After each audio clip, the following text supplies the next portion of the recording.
orar ao Senhor Jesus para dar prosseguimento ao nosso culto.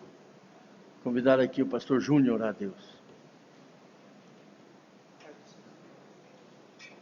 Meus irmãos, vamos orar ao Senhor. Senhor nosso Deus e nosso Pai, agradecemos a Ti, Senhor, por mais este momento, ó Deus, onde estamos reunidos na Tua casa, em Tua presença, meu Pai, para poder render a Ti, Senhor, o nosso culto de louvor e gratidão a Ti, por todos os benefícios que o Senhor nos tem concedido, por tudo aquilo que Tu és, Senhor, por tudo aquilo que o Senhor representa a cada um de nós. Senhor, meu Deus, fica conosco, ó Pai, receba o nosso louvor e a nossa adoração, e fale, ó Deus, poderosamente aos nossos corações. Assim nós te pedimos e te agradecemos, em nome de Jesus. Amém.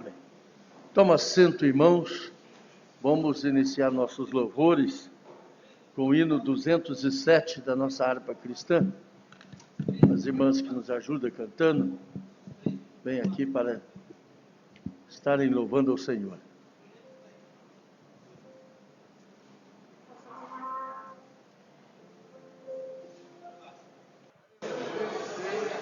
Meus irmãos, há aqui um pedido de oração. A irmã Esda que pede oração para a sua sobrinha, que mora em Curitiba, está coronavírus. Na verdade, tem vários irmãos que estão com coronavírus, né? Que da nossa igreja, algumas congregações nossas, tem alguns irmãos, nós temos irmãos internados com coronavírus. Vamos estar orando por eles, né?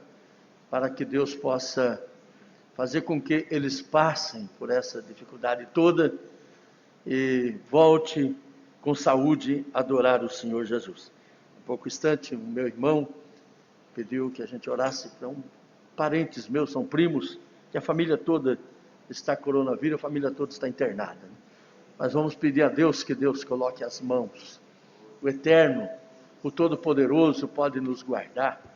E mesmo no leito de enfermidade do hospital, você pode testemunhar que Jesus é Deus, tanto na hora da bonança como na hora da dificuldade, né, irmão? Deus é Deus em qualquer circunstância nas nossas vidas. Também temos aqui um casal, né, irmã Miriam?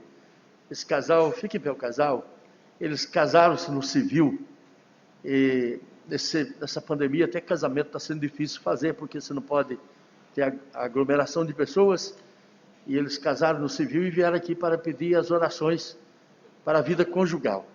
É possível vocês virem aqui à frente? Eu quero convidar a igreja para ficar em pé, nós vamos estar orando pelos enfermos e orando também por esse casal, para que Deus possa abençoá-los. Normalmente, meu irmão, quando é ocasião de casamento, a gente, pastor, vai lá, faz imposição das mãos, mas vocês nos perdoem, não é permitido fazer isso nesse momento, tá bom? E a gente não quer cair na crítica das pessoas, tá bom? Então oremos a Deus. Senhor nosso Deus, nosso grande Pai, estamos aqui diante de Ti, Senhor, para pedir as Tuas mais copiosas bênçãos, em favor da Tua igreja, dos Teus filhos que estão enfermos, daqueles que estão internados nos hospitais, a exemplo do pastor Jailson, a pastor Agilson, a irmã Agna e outros tantos. Ó Deus, venha abençoá-los maravilhosamente, meus familiares que estão também internados, outros tantos, ó Pai, que nós nem sabemos, mas o Senhor sabe. Deus, coloca as mãos, ajuda, dentro da sua infinita graça, curando-os, libertando-os desse mal, dessa enfermidade terrível, dando saúde e resistência física para passar esse momento difícil. Também, Senhor, esse casal que vem aqui, após casar no civil, vem receber as bênçãos matrimoniais.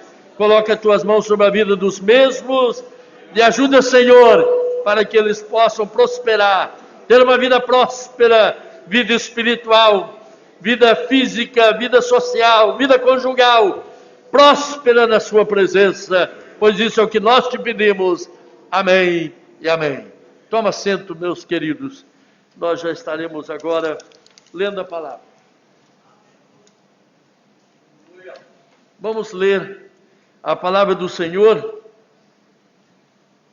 no livro de Atos, onde temos, juntos com os irmãos, de uma forma expositiva, estudando o texto sagrado do livro de Atos, enquanto Deus permitir, né?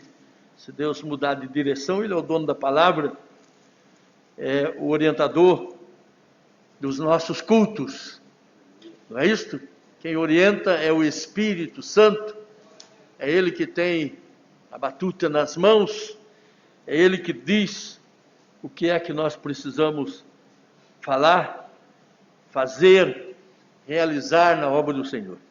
Eu glorifico a Deus, porque ainda, e eu espero que seja sempre assim, a nossa igreja Assembleia de Deus, ela é teocrática. Não é isto? Algumas igrejas são democráticas. As suas decisões são tomadas em votos. A Assembleia, a membresia votam as decisões da igreja. Mas a nossa igreja, Assembleia de Deus, graças a Deus, meus irmãos pastores, nós ainda acreditamos, pastor Peixoto, pastor Gilvan, que quem dirige ela é o Espírito Santo. É claro que usa homens, mas é o Espírito Santo e a sua palavra, né? Então leiamos no capítulo 4 do livro de Atos dos Apóstolos, uma nova fase do livro de Atos dos Apóstolos, uma nova etapa do livro de Atos. Eu quero ler do verso 1,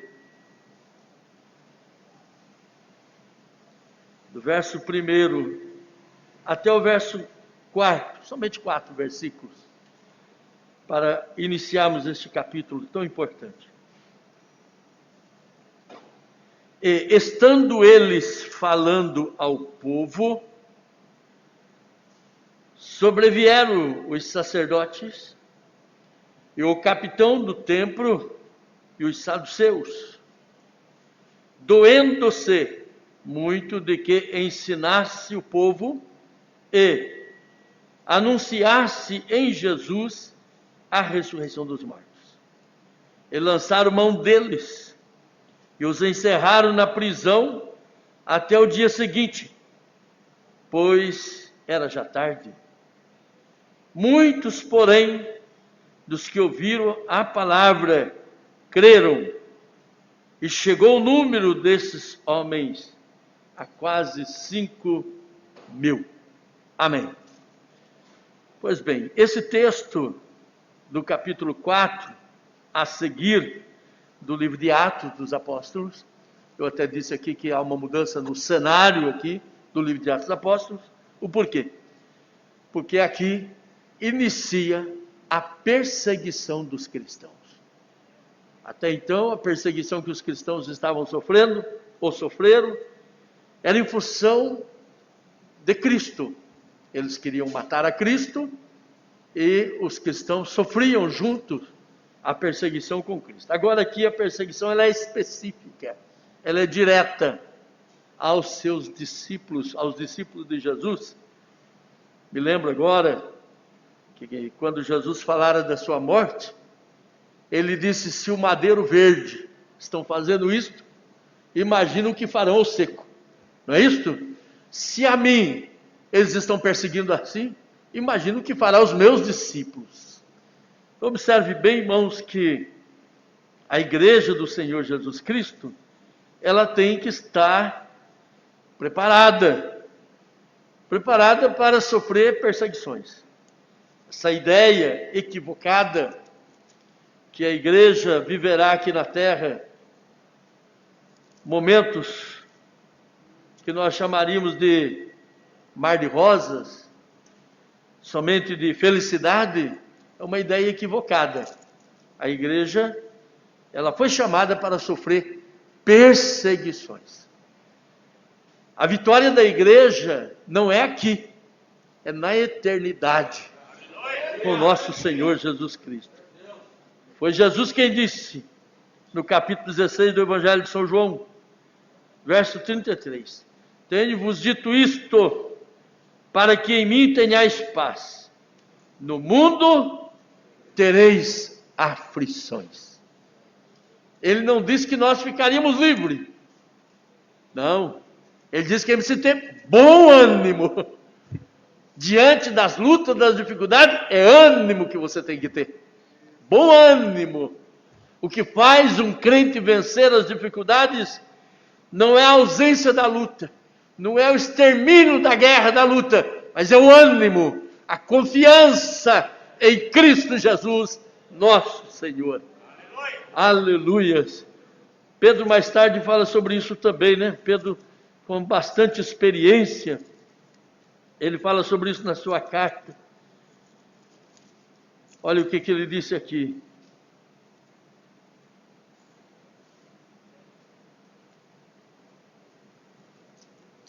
Diz assim, verso 1 do capítulo 1. Pedro, apóstolo de Jesus Cristo, aos estrangeiros dispersos no ponto da Galácia, Capadócia, Ásia e Betínia, eleito segundo a presciência de Deus, Pai, em santificação de Espírito, para a obediência e aspersão do sangue de Jesus Cristo, graça e paz vos sejam multiplicados.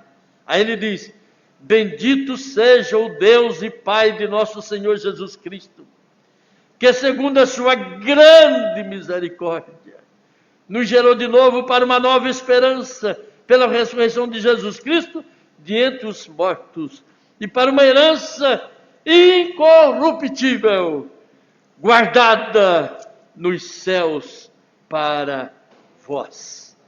Bendito seja o nome do Senhor. Onde está a nossa vitória? Onde está a vitória da igreja do Senhor Jesus Cristo? Na eternidade. Somente lá é que a igreja desfrutará, irmãos, de alegria permanente. Aliás, no livro de Apocalipse, o escritor, o apóstolo João, ele diz, moraremos em uma cidade, onde não há noite. Não é isso? E noite ali não está falando de noite física simplesmente, né?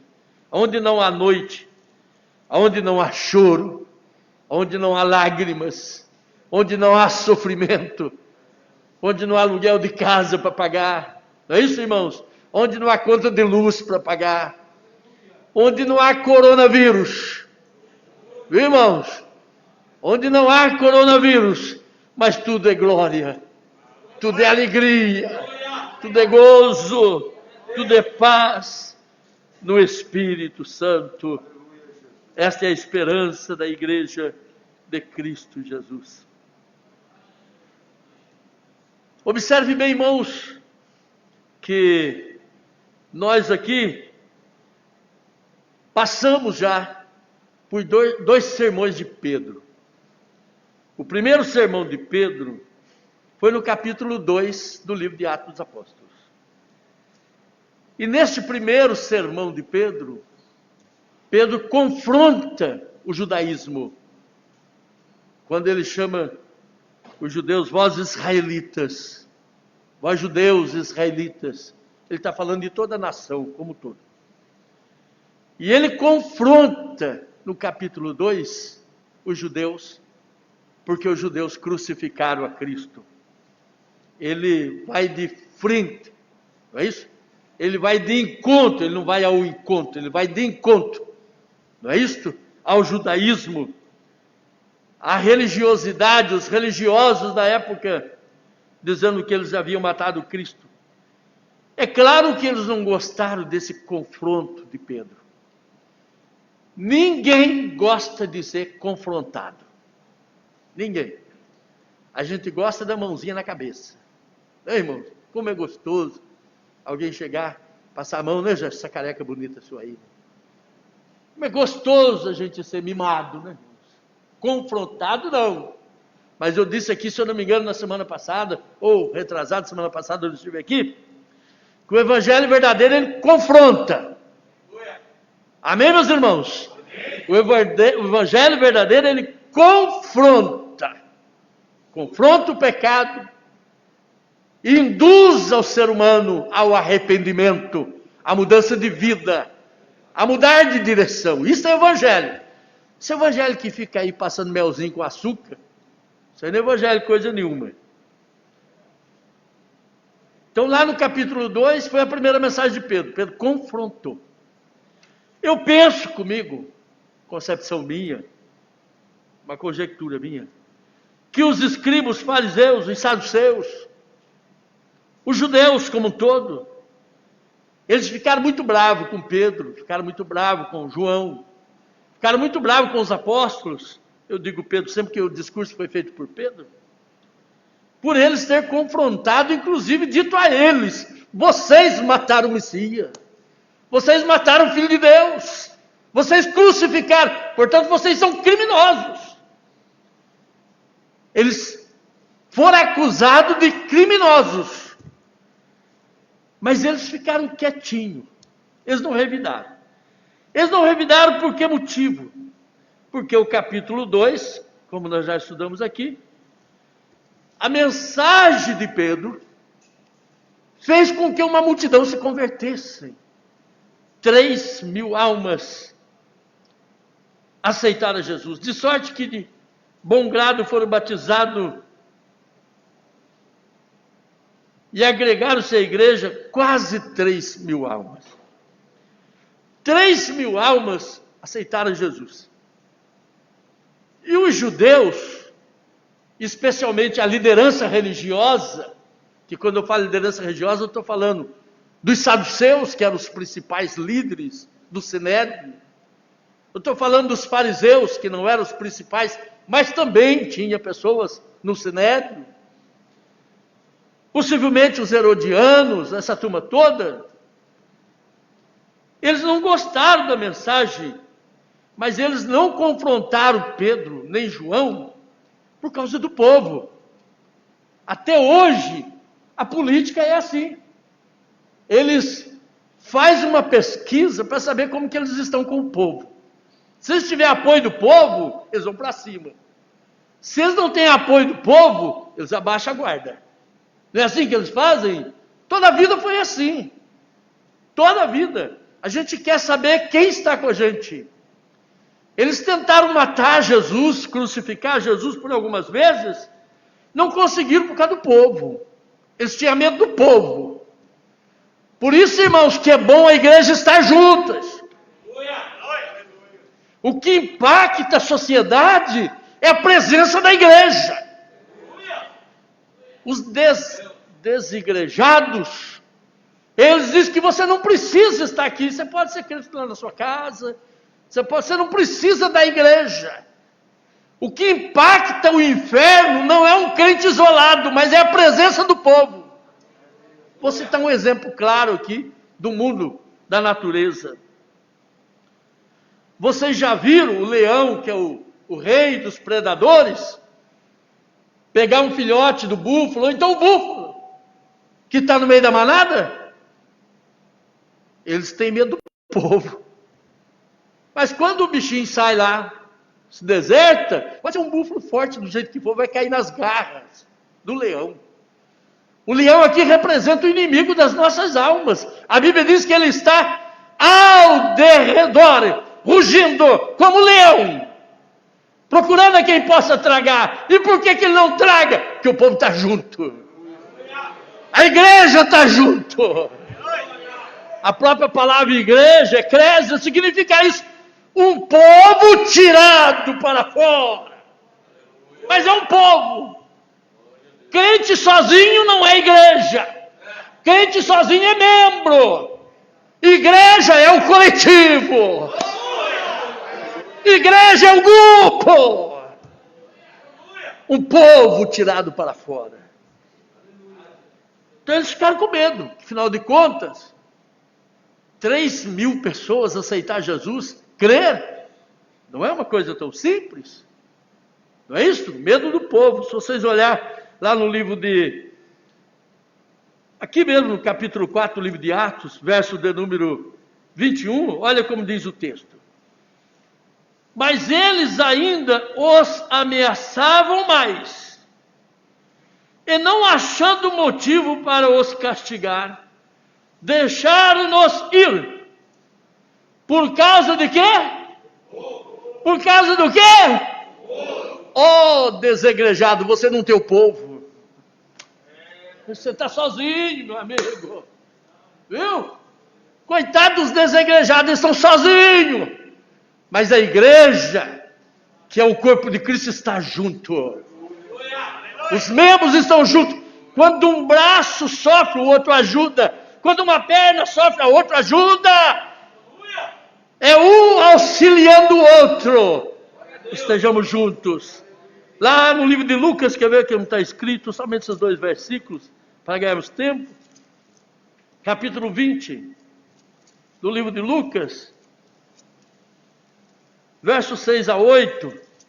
Olha como está escrito, diz assim, ó.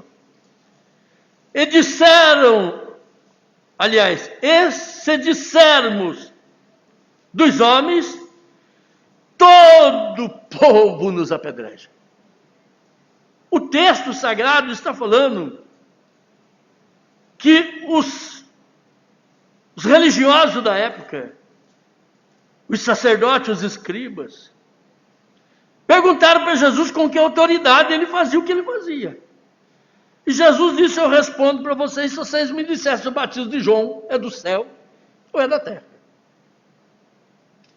E eles pensaram: bom, se nós dissermos que é do céu, ele vai dizer: então por que vocês não creram? Por que vocês são incrédulos?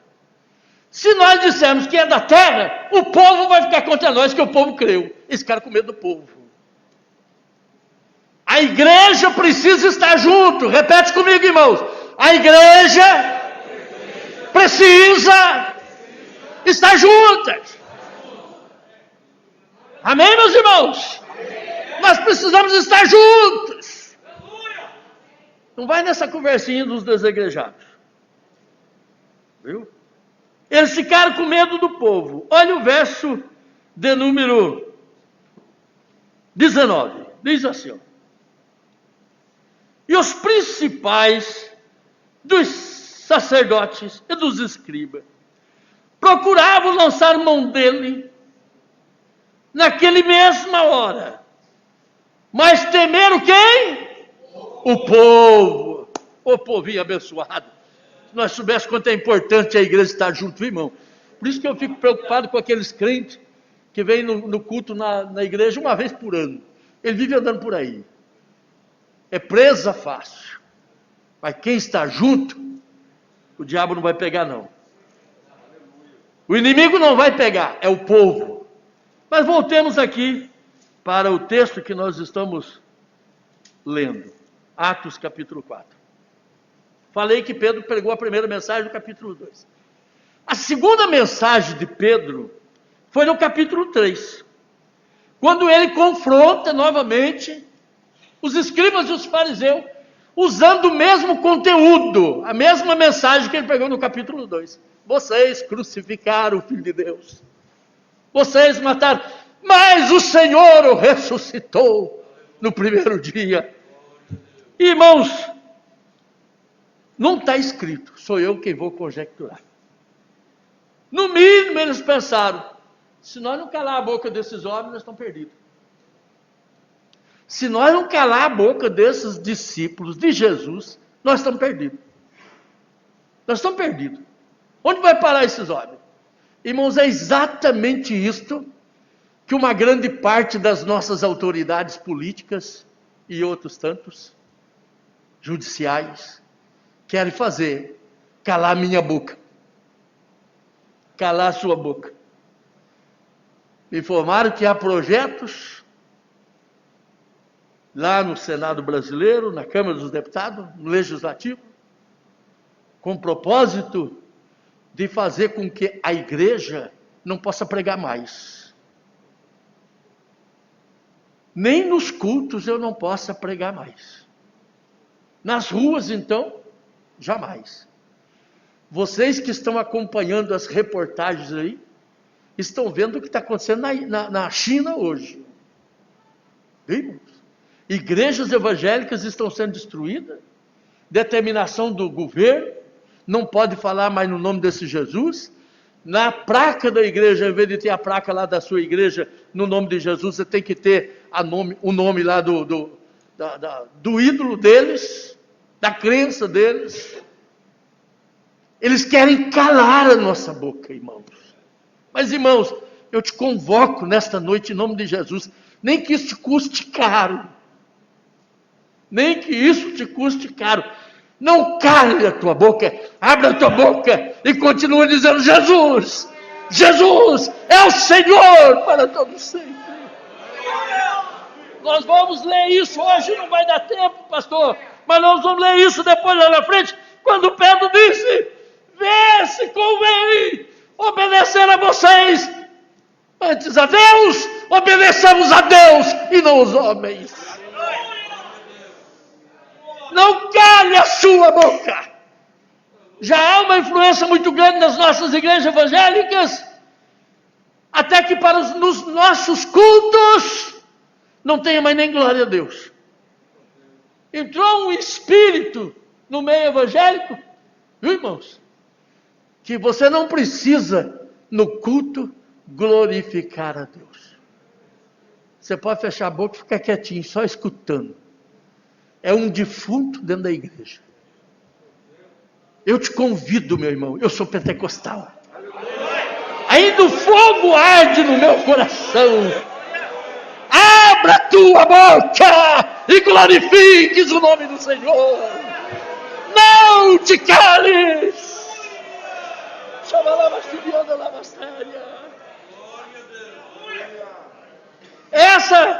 Esse espírito, essa doutrina, não é doutrina, é um espírito mesmo, é antigo. É antigo.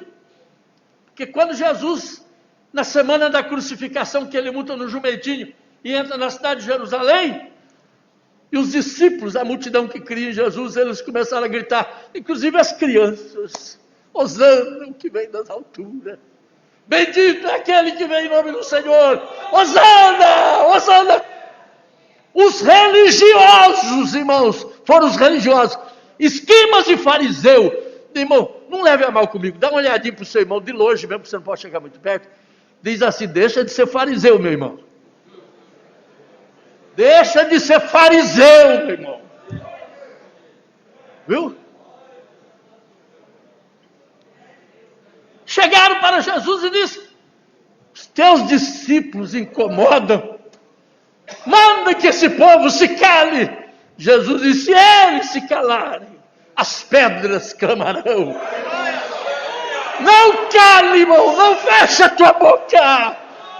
Abra a tua boca e adore e glorifique a Jesus, irmão.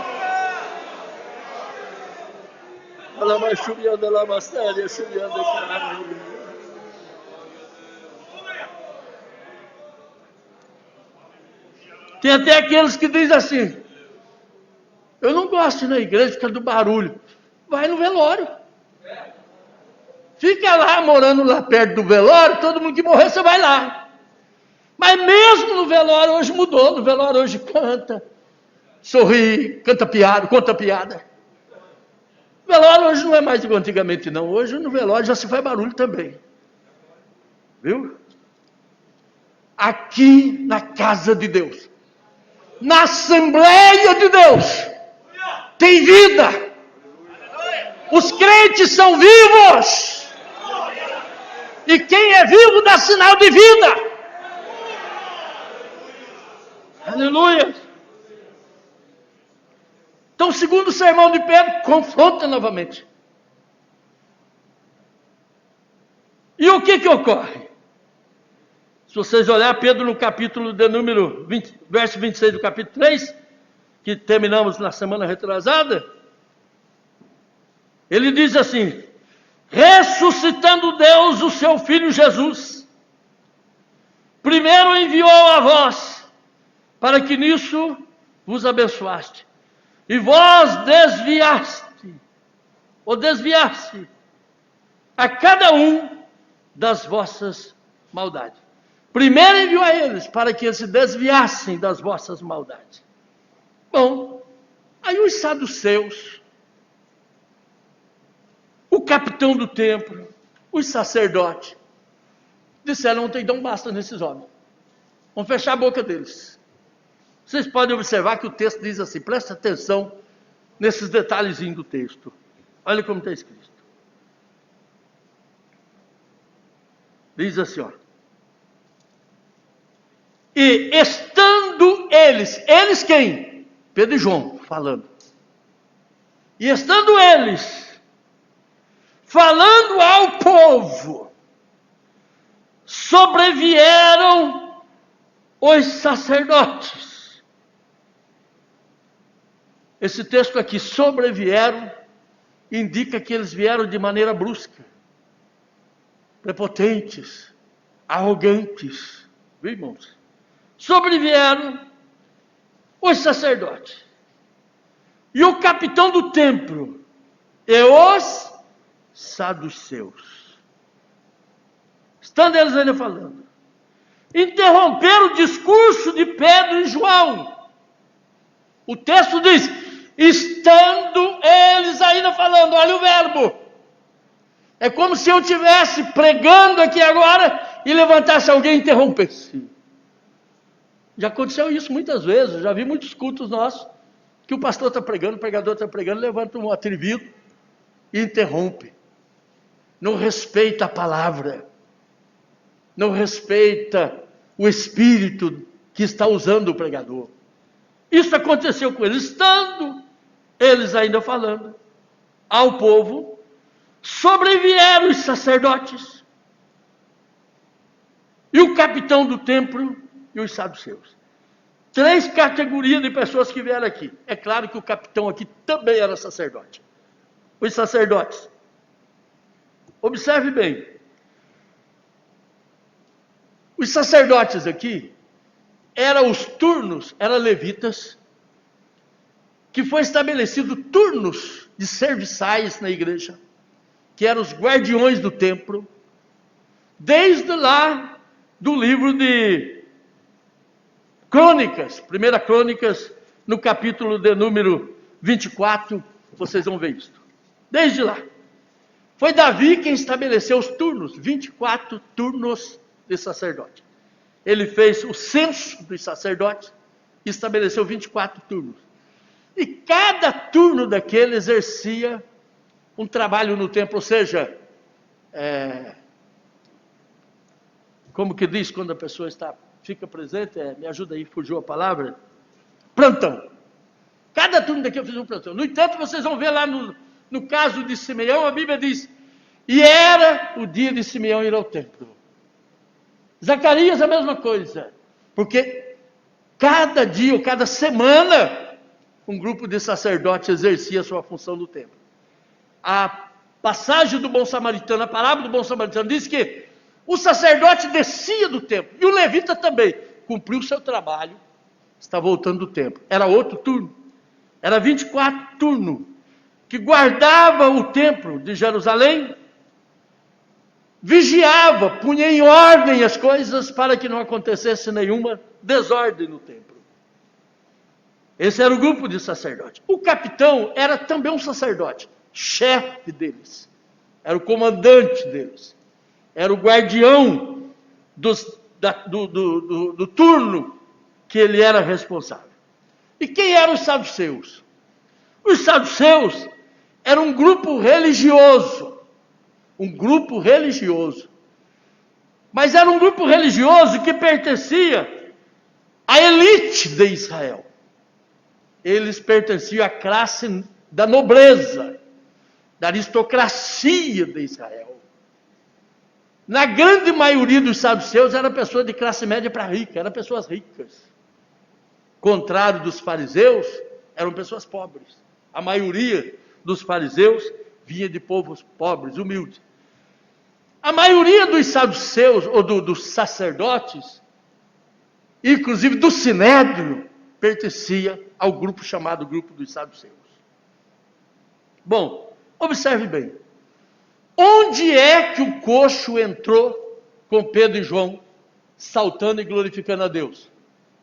Onde é? Me ajude. No templo. Então o grupo de sacerdotes, quando viu aquele movimento extraordinário, algo que não era comum no templo, vamos pôr ordem na casa. Vamos pôr ordem na casa. Viu, irmãos? Pôr ordem na ação do Espírito Santo. E veio junto o capitão do templo, mandando. E os saduceus?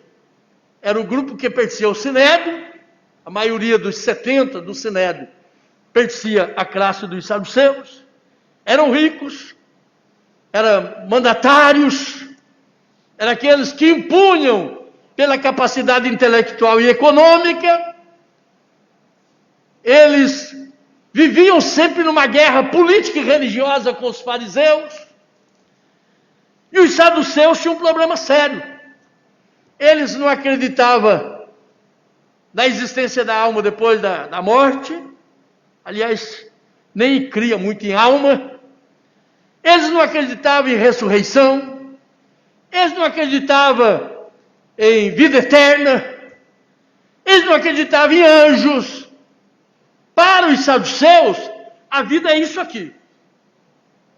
Morreu, acabou. Contrário dos fariseus. Os fariseus acreditavam na vida eterna. Os fariseus acreditavam na ressurreição. Os fariseus acreditavam em tudo isso. No entanto, os saduceus foi quem interpelaram Jesus, perguntando para Jesus: mestre, uma mulher tinha 7 maridos. Morreram todos. E ela também morreu. Quando chegar lá, de quem ela vai ser? Já que o senhor está falando que tem vida eterna, que tem ressurreição, de quem que essa mulher vai ser? Aí Jesus disse: errais em não conhecer as Escrituras e nem o poder de Deus. Porque no céu não se casa e nem se dão em casamento. Glorificado é o nome do Senhor. Jesus nunca perdeu uma batalha diante desses homens.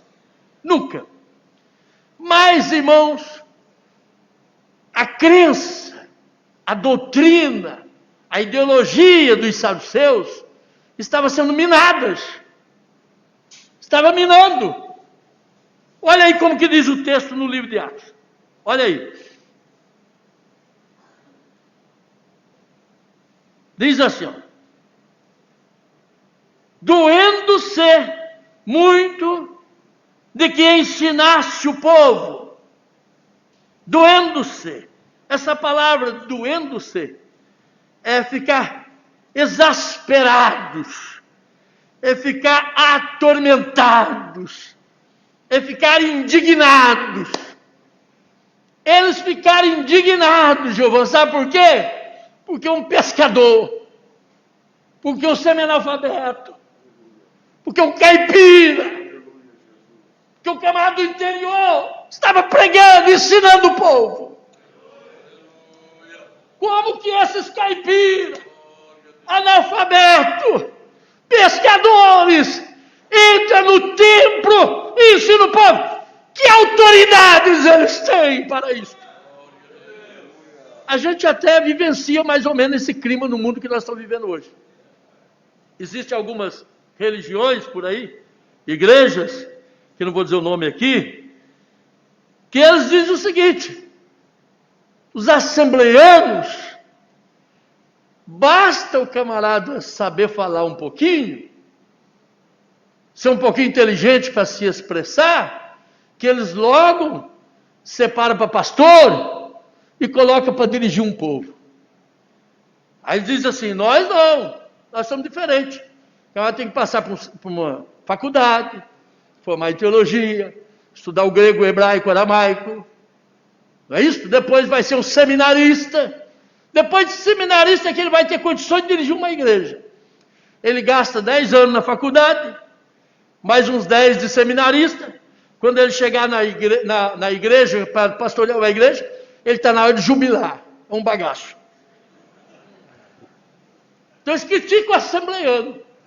Se eu fosse perguntar aqui para os irmãos, talvez os nossos pastores que tem aqui, hoje, nós ia contar no dedo aqui 2, 3, 4 aí que tem uma universidade, faculdade. E muitos de vocês se formaram na universidade, na faculdade, depois de crente pregando a palavra de Deus. Eu falei assim: Peixoto, o senhor me disse esses dias que como jovem pregava, o senhor se formou depois. Não é isso? Se formou depois. Graças a esses homens analfabetos, iletrado, mas cheio da graça de Deus, cheio da unção de Deus, cheio da inspiração do céu, é que fez a Igreja Assembleia de Deus chegar a mais de 16 milhões de membros, salvo, redimido pelo sangue de Jesus Cristo. Não estou contra estudar. Não estou contra ir para a faculdade, eu também fui, também estudei. Não sou contra nada disso. Mas para você falar de Jesus, basta você ser um Pedro. Basta você ser um João, cheio da graça, da autoridade. Basta você ter passado pelo Pentecoste, meu irmão. Passa pelo fogo, passa pela graça de Deus. Deus usará a sua vida. Então a primeira preocupação deles é o seguinte: quem é que está ensinando aí no templo? Pedro e João. Quem era Pedro? Lá no capítulo 2 eles disseram que ele era indouto. Não tinha sabedoria nenhuma. Quem era João? Pescador. A classe de pescadores, nos dias de Jesus, era a profissão mais humilde. As pessoas que trabalhavam como pescador eram os mais humildes. Aí eu olho lá para o capítulo 11 do Evangelho de São Mateus. Graças te dou, Pai, Senhor dos céus e da terra, porque ocultaste essas coisas ao sábio, abre aspas, porque quando Jesus fala sábio, ele está dizendo aqueles que pensam que são sábios, aos sábios e entendidos, e revelaste aos pequeninos, porque isto te aprouve. Glorifica a Deus, meu irmão, porque os seus lábios é uma voz que levanta para falar a palavra do Senhor. Então a primeira revolta deles, quem é que está pregando aqui no templo? Pedro e João. Quem é que está pregando aqui no templo? Pedro e João. A segunda revolta, o que é? Vamos ler aqui para nós encerrarmos hoje. Diz assim: e anunciassem em Jesus a ressurreição dos mortos. Meus irmãos, os saduceus, que mandavam no sinédrio, que tinham o poder de condenação, de julgar, condenar. Os saduceus que eram ricos, os saduceus que eram intelectuais, os aristocratas, a elite da sociedade, ouve da boca de Pedro e de João dizendo o seguinte: escuta, a ressurreição dos mortos é uma realidade, porque Jesus ressuscitou. Jesus ressuscitou. Mais tarde, Paulo disse: se Cristo não ressuscitou, a nossa fé é vã. Viu? Então a certeza que nós temos, meus queridos, que nós vamos morrer e vamos ressuscitar e estar com Cristo, é porque Cristo ressuscitou. Você pode adorar a Deus por isso? Em Jesus ensinava a ressurreição. Isso revoltou os fariseus. Isso revoltou os escribas. Isso revoltou, aliás, os sacerdotes, capitão do templo. E a única forma que nós temos de resolver esse problema é colocar esses homens na cadeia. Rapidamente, nos 2 versículos. Lançaram mão deles e os encerraram na prisão até o dia seguinte, pois já era tarde. Nós vamos estudar isso mais na frente, hoje não vai dar tempo. Mas eu só vou perguntar: a cadeia fechou a boca dos apóstolos? Hein, irmãos? A prisão fechou a boca dos apóstolos? Não. Nada fecha a sua boca. Se você é salvo, nada fecha a sua boca. Se você tem convicção, nada fecha a sua boca. Nada. Aleluia. Esta ação de perseguição, por isso que às vezes é bom a perseguição viva, irmãos. Uma vez eu ouvi um pastor falar do dia da adversidade. E ele pregou muito sobre isso, e ele falou assim: olha, é bom que venha o dia da adversidade para a igreja. Porque é na adversidade que a igreja cresce. É na luta que a igreja cresce. Esse negócio de quente ficar só na sombra, irmã Raquel, tomando suquinho, no balanço, no descanso, na rede, viu? Sou salvo, como dizia o pastor Júlio, já sou salvo, já sou batizado com o Espírito Santo, não é isso? Já congrego numa igreja boa, Assembleia de Deus, tem banco bom, tem ar-condicionado, tem som bonito, tem filme, não vou fazer nada, pode preparar que a perseguição está vindo. A perseguição está vindo. Deus quer que você acorda, porque é na perseguição que a igreja cresce. Olha, se instalou uma perseguição, lançando mão deles e levar na prisão. E eu encerro, lê o verso 4, quem pode ler em voz bem alta.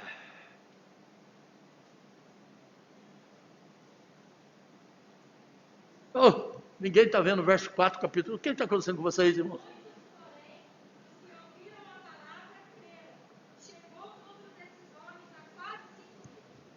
Para onde foram os apóstolos? Para onde foi Pedro e João? Para onde, irmãos? E o que aconteceu? Os que ouviram a palavra, creram, cresceu a igreja, e o número chegou a quase 5.000. Você pode glorificar a Deus por isso? Eu quero dizer uma coisa para vocês, e aqui paro mesmo. Eu não gosto muito de ficar falando, vou parar, e não para nunca, né? Parece aquele carro sem freio, não é isso? Fica brecando, e o negócio não para. Eu quero dizer para vocês hoje, essa pandemia que nós estamos sofrendo, que nós estamos passando, é que muitas autoridades estão usando desta pandemia para dizer que as igrejas não podem ter culto, que as igrejas não devem ter culto, viu? Muitos, não são todos, mas muitos estão usando que as igrejas não podem ter culto. Este momento fará a igreja crescer. Fará a igreja crescer. Quem crê nisso, levanta a mão para o céu. Eu vou profetizar para vocês, e quem está em casa, ouça em nome de Jesus. A nossa igreja voltará mais forte do que antes. A nossa igreja voltará mais forte do que antes. Portanto, prepare-se, inferno, prepare-se, Satanás, porque a igreja se levantará. A igreja se levantará. Fiquemos em pé, irmãos.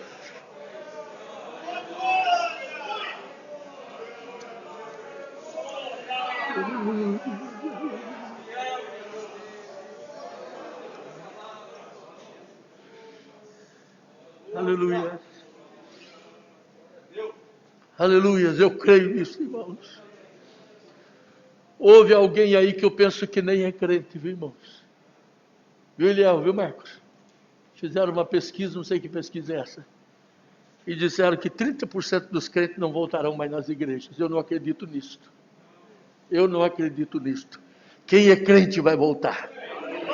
Quem é crente vai vir. Os irmãos creem nisso, irmãos.